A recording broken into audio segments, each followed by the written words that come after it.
तुलसी बड़ी धन्य है, पल गणेशम त्यक्त्वा। भगवान गणेश तुलसी को धारण स्वीकार नहीं करते हैं, इसलिए गणेश जी को तुलसी नहीं चढ़ानी चाहिए। बोलो जय श्री राम। उन्हीं तुलसी जी का विवाह आगे जाकर के शंखचूड़ नाम के एक व्यक्ति से हो गया था, उसके साथ वो ठाट बाट से रही। बोल भक्त वत्सल भगवान की जय हो। महादेव थोड़ा ठाट बाट से बैठे थे कि तब तक दो राक्षस और पैदा हुए, जिनका नाम हिरण्याक्ष और हिरण्यकश्यप। हिरण्याक्ष एक ऐसा राक्षस पैदा हुआ जिसने इस धरती को ही रसातल में ले गए। मैं आपको बता दूं, हमारे यहाँ 14 लोक हैं, 7 लोग ऊपर हैं और 7 लोग इस धरती के नीचे हैं। अतल, वितल, सुतल, तलातल, रसातल और पाताल, समुद्र के नीचे लोगों के नाम। और ऊपर के जो लोग हैं, जगबिटन बरखा होने लगी। कहां से आ रही है? ऊपर लोग हैं, भूर्भुवः स्वः महा जन तप और सत्य। 7 लोग ऊपर हैं। बोलो जय श्री राम। तो ऐसा राक्षस पैदा हो गया जिसने इस धरती को ही रसातल में ले गया। ब्रह्मा जी ने कहा, अब मैं सृष्टि तो करना चाहता हूं, पर करूं कैसे? क्योंकि धरती ही नहीं रही, उसको तो ले गए रसातल में। अब क्या करूं? तुरंत ब्रह्मा जी को छींक आ गई और ब्रह्मा जी के नासिकंद्र से ही भगवान वराह का प्राकट्य हो गया। बोल वराह भगवान की जय हो। भक्त वत्सल भगवान की जय हो।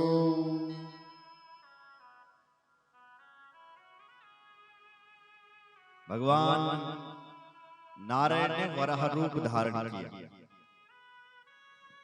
ऋषियों ने पूछा कि भगवान को इस राक्षस का उद्धार करने के लिए रूप क्यों धारण करना पड़ा? बोले भैया, ये जो राक्षस है ये कोई साधारण नहीं है, ये राक्षस भगवान का पार्षद है। भगवान नारायण का ये जय और विजय नाम के पार्षद हैं, तो जो हिरण्याक्ष और हिरण्यकश्यप को बने। कैसे? पर एक समय की बात थी,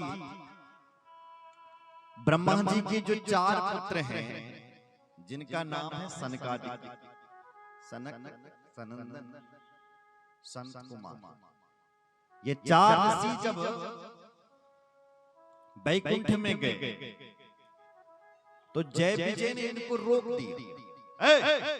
तुम यहाँ गेट से अंदर नहीं आ सकते, क्योंकि इनकी जो उम्र थी वो 5 साल की थी।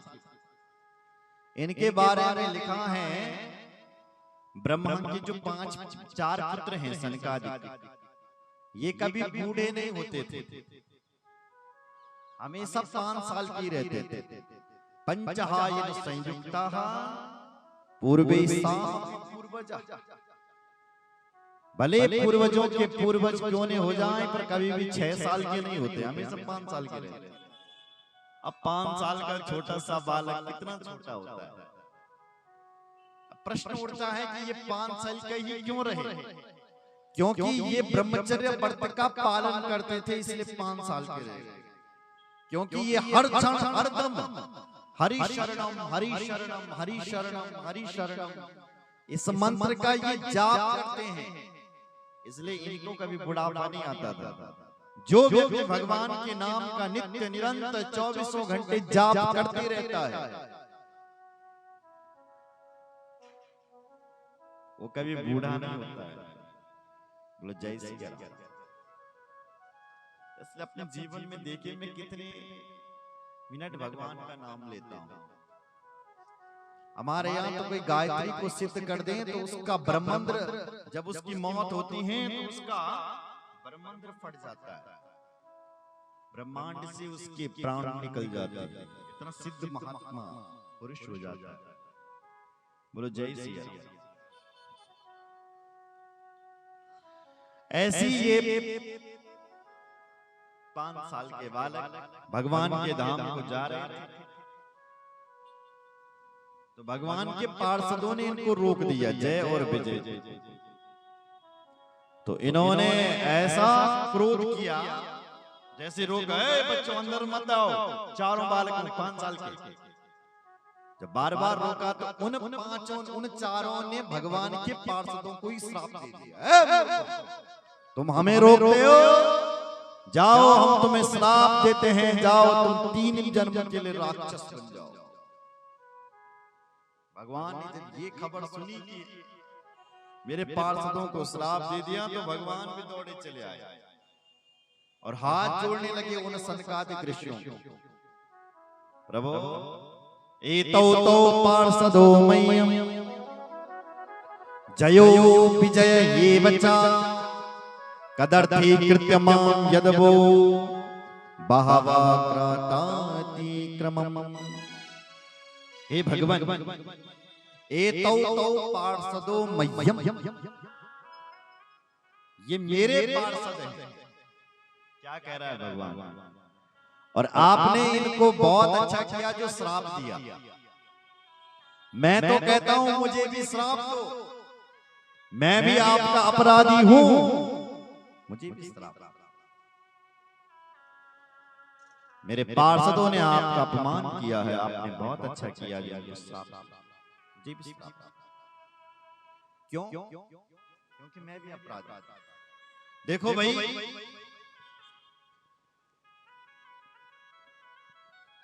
अगर किसी के पागल कुत्ते ने किसी को काट दिया तो क्या होगा?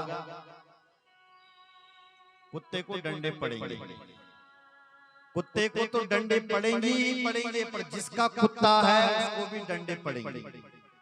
अगर तुम्हारा कोई पालतू कुत्ता है और तुम्हारे पालतू कुत्ते ने किसी को काट दिया, 2 मिनट के लिए सोचो, तो तुम उन गाल देनी कि नहीं देनी? तुम्हारे कुत्ते को तो डंडे पड़ेंगे ही पड़ेंगे क्योंकि उसने काटा है, पर कुत्ते के बाद तुम्हें भी गालियां पड़ेगी क्योंकि तुम्हारा पालतू है। उसी प्रकार भगवान कहते हैं, महाराज मेरे पार्षदों ने आपको रोका, आपने बहुत अच्छा किया, इनको श्राप दिया। मैं कहता हूं मुझे भी श्राप दो, मैं भी अपराधी, मुझे भी श्राप। क्यों? क्योंकि संत और ब्राह्मणों का जो कोई अपमान करता है, मैं उसको स्वयं दंड देता हूं, उसको यही दंड मिलना चाहिए। देखो भगवान के वाक्य क्या है, छिन्द्याम स्वभावमपि वः प्रतिकूल वृत्तिम। मेरी भुजा भी यदि किसी संत और ब्राह्मण का अपराध करती हैं तो भगवान कहते हैं मैं इस भुजा को भी काट के फेंक दूंगा। सुन रहे? पर संत और ब्राह्मण का अपमान करने वाले को मैं भी सहन नहीं कर सकता। दूसरी तरफ भगवान के 2 मुख हैं, एक तो ब्राह्मण और दूसरे अग्नि। दोनों मुखों से भगवान खाते हैं। अग्नि में स्वाहा, ब्राह्मणों के मुख में आहा। कहते हैं कि जब आप अग्नि में स्वाहा स्वाहा क्या करते हो? ओम नमो भगवते वासुदेवाय स्वाहा, इंद्राय स्वाहा। जब आप स्वाहा स्वाहा क्या करते हो? अग्नि में हवन करते। तो भगवान कहते हैं जब कोई मुझे खिलाता है, हवन करने का अर्थ भगवान देवताओं को भोजन करवाना, तो भगवान कहते हैं हवन करके मैं मस्त हो जाता हूँ, तृप्त हो जाता हूँ। और उसके बाद यदि कोई ब्राह्मण देवताओं को भोजन करवाता है तो मैं कहता हूं, भगवान कहते हैं उस भोजन से मैं तृप्त हो जाता हूं, क्योंकि ब्राह्मण मेरे प्रत्यक्ष मुख हैं और ब्राह्मणों को यदि कोई खिलाता है तो मैं उससे तृप्त हो जाता हूं। ये बात भी यही लिखी हुई, घर की बात नहीं है। ना हम तथा यजमान अब्रविताने स्योचार्थ मदन हुत भुंग मुखेण ब्राह्मणस्य मुखतश्चरतोऽनुघासं दुष्टस्य मह्यं वहिते निज कर्म पाकै। भगवान कहते हैं मैं उतना आपके अग्नि के स्वाहा स्वाहा करने से खुश नहीं, प्रसन्न नहीं, जितना कि एक ब्राह्मण के मुख से जब मैं पाता हूं मैं तब प्रसन्न होता हूं। यद ब्राह्मणस्य मुखतश्चरतोऽनुघासं, ब्राह्मण के मुख से जब घी का पराठा क्या क्या खा रहे हैं आप? कल हम गए थे उनके घर पे, बड़ा सुंदर, बड़ी खुश होके आए हुए ब्राह्मण, कितनी खुशी उनके अंदर मत पूछो। बोले महाराज भोजन तो मिला पर माल भी नहीं मिला,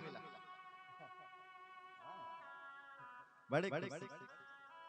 तो वही बात यहाँ लिखी है, जहां ब्राह्मण खुश हो जाए तो बोलना क्या आशीर्वाद की झड़ी लगा दे।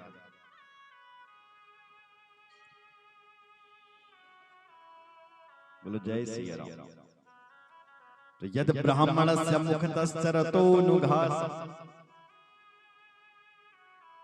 तुष्टस्य मह्यं वहिते निज कर्म पाकै। भगवान कहते हैं यदि कोई ब्राह्मणों को भोजन करवाता है तो उस भोजन से मैं तृप्त होता हूँ। तो जिन्होंने हमारे कल ब्राह्मणों को और हमको भोजन करवाया उनके लिए थोड़ा तालियां तो बजनी चाहिए। आदरणीय देवी जी के घर में थी, उनके लिए भी तालियां बजाओ। बहुत सुंदर। इससे ब्राह्मण तो होते ही प्रसन्न, लेकिन ब्राह्मणों का भी देवता है। आप ये समझो कि भगवान ब्राह्मणों को अपना भगवान मानता है, सीधी बात है। भगवान हमारा भगवान है, लेकिन भगवान का भगवान कौन है? तो भगवान का भगवान ये ब्राह्मण है। भगवान कहते हैं मैं इन ब्राह्मणों के अधीन रहता हूं, इन ब्राह्मणों के सारे चलता हूं। जब ये ब्राह्मण वेद मंत्रों द्वारा मुझे बुलाते हैं मैं शीघ्र चले आता हूं। जो काम कहते हैं मैं शीघ्र कर देता हूं, लेकिन बिना ब्राह्मण का मैं भी शून्य हूं, कुछ नहीं कर सकता। जय श्री राम। इसलिए ब्राह्मण देवताओं की खूब जय जयकार होनी चाहिए। बोल सद्गुरु भगवान की जय हो। आइए एक भजन करते हैं, उसके बाद